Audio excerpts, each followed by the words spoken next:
Do you know that if you have an excess of heavy metals and toxicity inside your system, you will not be able to lose weight? Let me tell you why.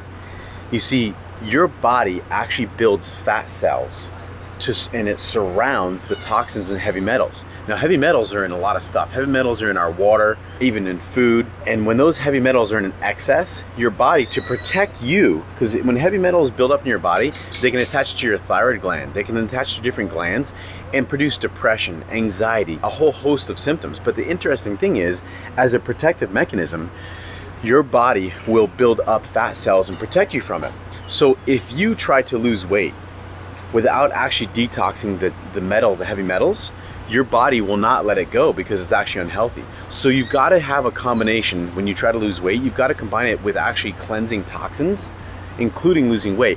Because if you purge those fat cells and those metals release, it actually feels really bad. And this is why a lot of people, when they go to lose weight, they actually feel horrible. So you've got to make sure that you have a very healthy program that takes into account why those fat cells were there in the first place, which is to protect you from heavy metals and toxins.